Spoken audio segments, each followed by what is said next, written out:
The President earlier was very happy that Singapore is purchasing some more Boeing commercial aircraft. Let's listen. Thank you very much. Please sit. I'm honored to welcome Prime Minister Lee of Singapore to the White House today. Thank you, Mr. Prime Minister. Thank you, President. I want to thank you for visiting us and your entire group of very, very talented people that we're dealing with. Our friendship has never been stronger than it is right now. Singapore is one of our closest strategic partners in Asia. The United States is proud of the deep and enduring partnership we have built since Singapore gained its independence more than half a century ago. Singapore's rapid development from a poor island nation to an economic powerhouse under the leadership of the Prime Minister's great father. He was a great man. He really was a great man. Has been one of the incredible economic and political achievements of the past 50 years. Singapore's strong commitment to the rule of law, to international property protections, and to the principles of fair and reciprocal, one of my favorite words when it comes to trade, has made the country a magnet for business. Today, over 4,000 American companies are operating in Singapore, and we have a very large trading relationship with Singapore.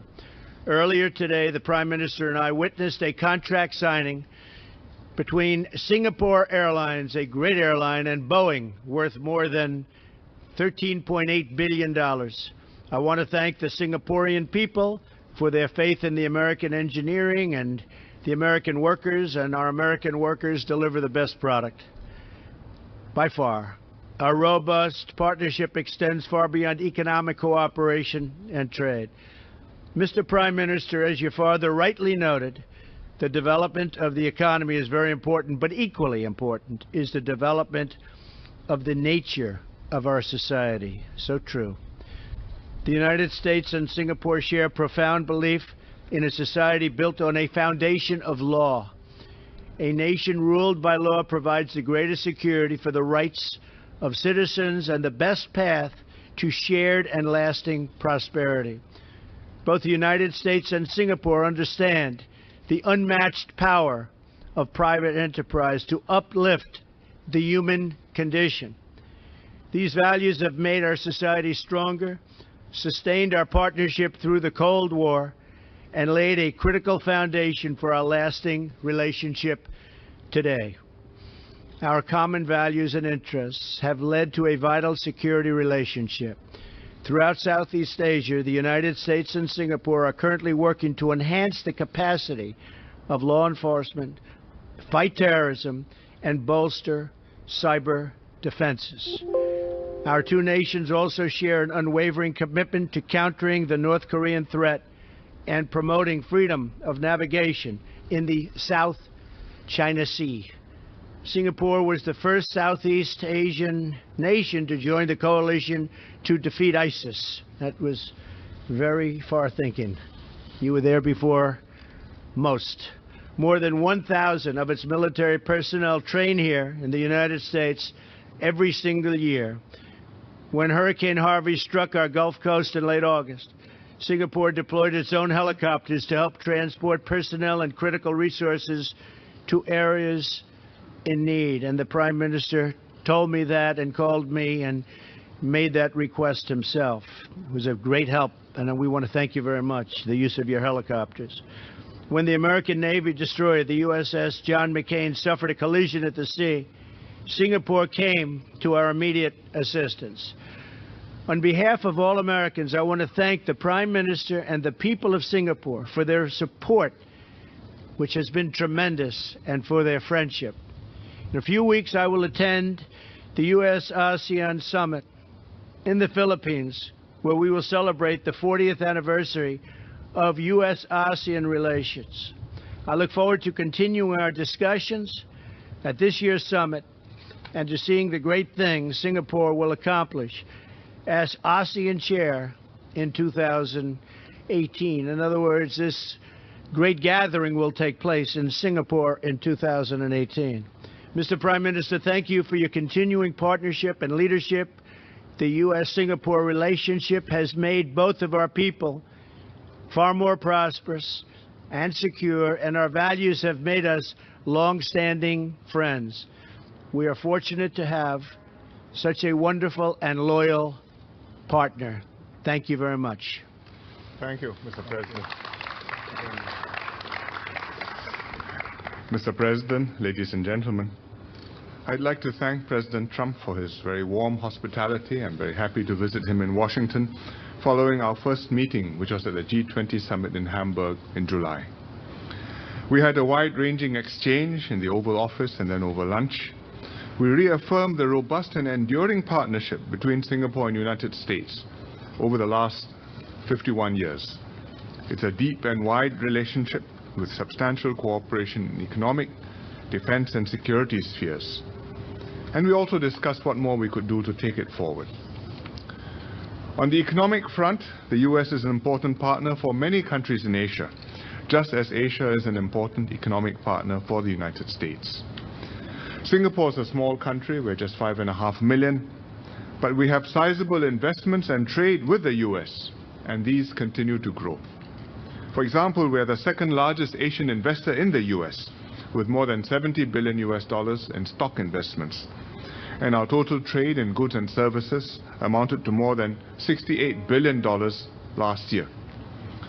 The U.S. has consistently run a substantial trade surplus with Singapore. Last year it stood at $18 billion. In other words, America exported $43 billion of goods and services to Singapore, and on a per capita basis, we must be one of the highest buying American customers in the world. $7,500 worth of American goods and services yearly. iPhones, pharmaceutical products, tires, golf clubs, financial and consultancy services. I mean the sticks, not the associations. And I discovered recently, looking at my sports shoes, that my New Balance shoes, which are very good, are made in the US, probably in New England. And of course, we buy Boeing jets. President Trump and I just witnessed a signing between Singapore Airlines and Boeing for SIA to purchase 39 Boeing aircraft worth $13.8 billion.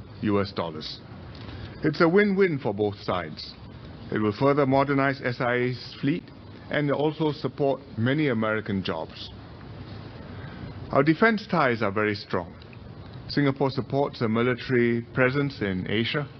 Since 1990, we have hosted USAF and Navy aircraft and ships on rotational deployments. We thank the US for hosting more than 1,000 Singapore military personnel each year in training detachments in the United States. We have forces at Luke Air Force Base in Phoenix and in Marana, also in Arizona, at Mountain Home Air Base in Idaho, at Grand Prairie in Texas, and in Fort Sill, Oklahoma, where I spent 3 months many years ago. In fact, our Chinooks and military personnel in Grand Prairie were deployed to assist in the Hurricane Harvey disaster relief operations, and we are glad to have been of some help to our very gracious hosts. We have a close partnership too on security cooperation, including transnational security, terrorism, and cybersecurity. Singapore has lent early and consistent support to the Defeat ISIS coalition.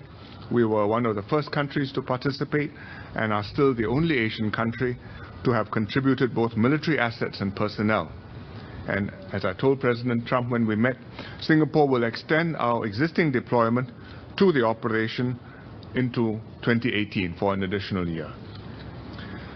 President Trump and I naturally discussed the situation on the Korean Peninsula.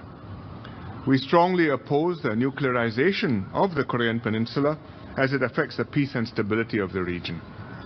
And like the US, we condemn the DPRK's dangerous provocations. These pose a serious threat to regional and international peace and stability. I shared with President Trump what Singapore has done to pressure and to isolate the DPRK, going beyond UN Security Council resolutions.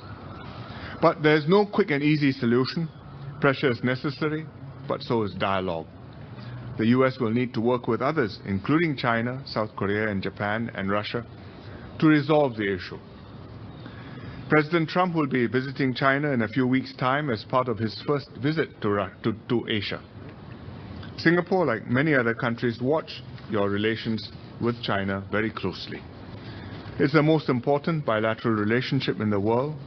China is the US's third largest export market for both goods and services. For agricultural exports, it's the second largest. They buy soybeans, grains and cotton, as well as farming machinery.